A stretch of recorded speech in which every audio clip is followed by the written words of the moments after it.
US President Donald Trump met Pakistan's Prime Minister Shehbaz Sharif and Pakistan's Army Chief Field Marshal Asim Munir.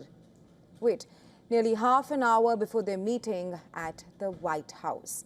Despite the talks being framed as a symbol of growing relations between Washington, D.C. and Islamabad, Trump himself acknowledged this while speaking to reporters ahead of the meeting at the Oval Office.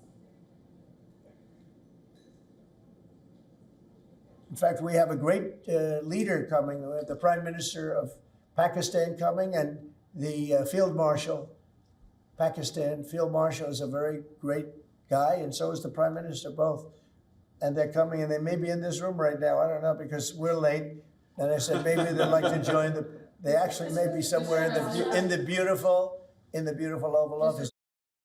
Trump called Pakistani Prime Minister Shehbaz Sharif a great leader and referred to Army Chief Asim Munir as a great guy. But they were left waiting across the room in the Oval Office while Trump was signing executive orders and talking with reporters.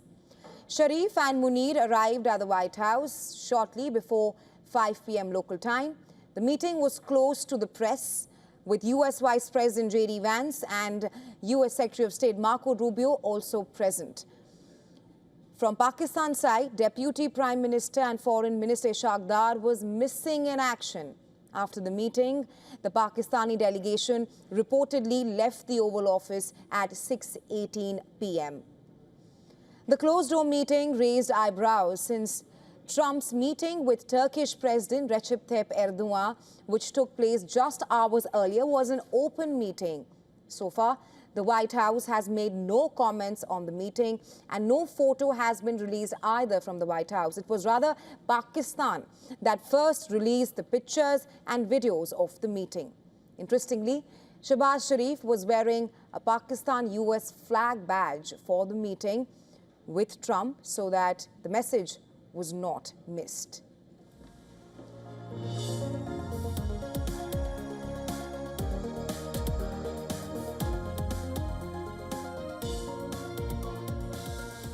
However, the visit by the Pakistani leaders marked the first official bilateral talks between Trump and Sharif.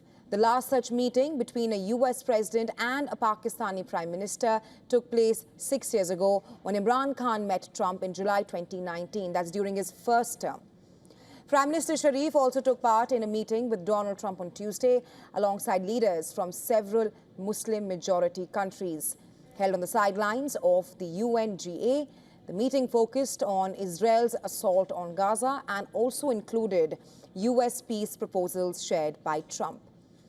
Sharif is due to address the UNGA today, and earlier this year, Trump also welcomed Asim Munir to the White House, marking the first time a U.S. president hosted Pakistan's military chief without senior civilian officials present, further highlighting the military's central role in U.S.-Pakistan ties. Here, it's worth mentioning that Islamabad has publicly endorsed Trump for the Nobel Peace Prize.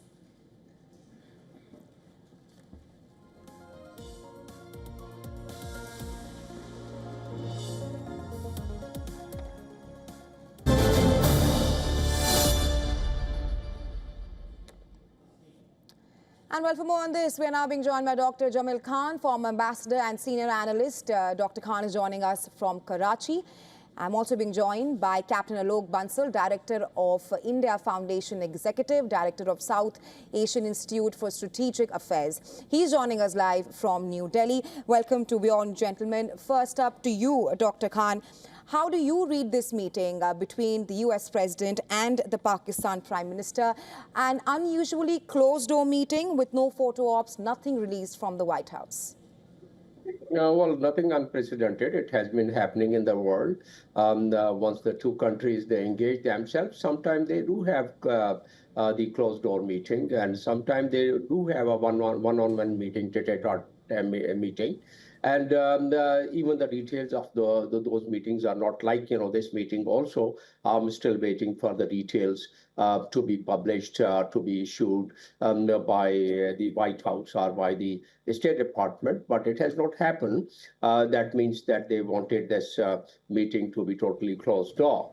Now there are, because any closed door meetings, it leaves people like ourselves for the speculations, and we do try and analyze as to what could have transpired between the two sides at such a high-level meeting, where the one of the best protocol accorded right from the airport down to the White House, so far as the waiting period is concerned. As in your intro also you mentioned, there seemed to be a very cogent reason, the press engagement, and as we know, all over the world, the press sometimes, once it stretches, leaving press engagement halfway, it becomes difficult. So that realization, I think, could have been there. Otherwise, the bilateral meeting at that formal level, it should really start on time. That happens. But then if there are cogent ground like this, the meeting, if you like me to proceed further with some more points, fine. Otherwise, we have our other guest, and after those comments, I can come back. Right, Dr. Khan. Please stay with us, because I would now like to go across to Captain Bansal. There was, Captain Bansal, no welcome and no photo at the Oval Office there. Just a few hours back, Trump also had bilateral with the Turkish President Recep Tayyip Erdogan, which was quite open for the audience there. My question to you is that how do you assess this meeting between Pakistan and US at this point of time? See, firstly, we need to be very clear that undoubtedly I agree with Dr. Khan. It's a significant meeting. In fact, after Richard Nixon, probably this is the maximum tilt from US that you can see. But it was closed door because there was nothing substantive. It was more signaling.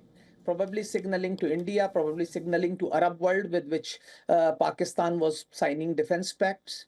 But what is most important is, you need to look at Trump's statement, where he says, Field Marshal is a great guy, and so is the Prime Minister.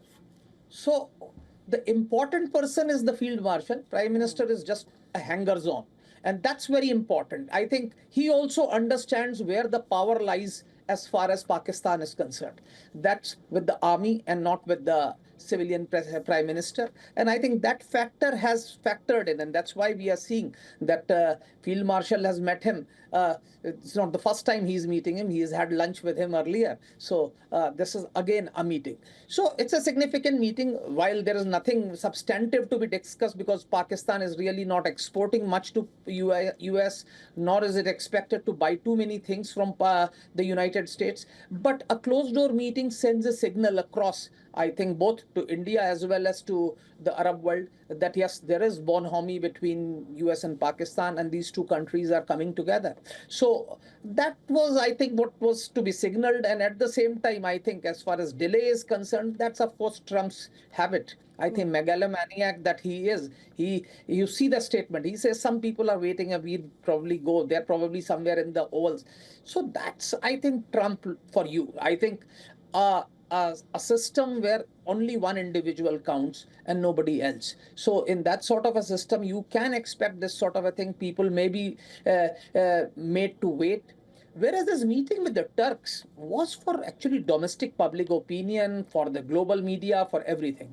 I think, and they had substantive things to discuss, because Turkey is also importing oil from Russia. Turkey is also importing things from Russia. So he had substantive issues to be discussed with Turks. So that's which he wanted the global community to know. Whereas Pakistan, as far as it's concerned, I think Pakistan has already endorsed him for Nobel Peace Prize, which they feel probably he's the best bet. And I think those issues, so there was nothing very substantive to be discussed, but it was more important that the globe get a signal that yes, there is a huge bonhomie and they're having a closed door meeting. Right, Captain Bansal. Dr. Khan, Captain Bansal says that there was nothing substantive there in the meeting between Trump, Shehbaz Sharif, and also the Field Marshal Asim Munir was also there, to which Trump clearly called him a great guy. your thoughts on that? Was there anything substantive discussed, and was the meeting more from a military perspective than diplomacy at this point of time? No, let's examine it with 3-4 different dimensions of it. One, that what's happening around in this region, in the regional geopolitical landscape, that if we keep it in our mind, and then I also heard Captain Basil very rightly that it may be signaling, yes, that could be one of the elements of the discussion that possibly, but then engaging with the Prime Minister of Pakistan and the Field Marshal, obviously the military diplomacy had really worked very well this time. And most of the countries of the world, they do have military diplomacy, which augments the traditional diplomacy. So the traditional diplomacy is part of the Foreign Office, and of course, Prime Minister should and is heading that.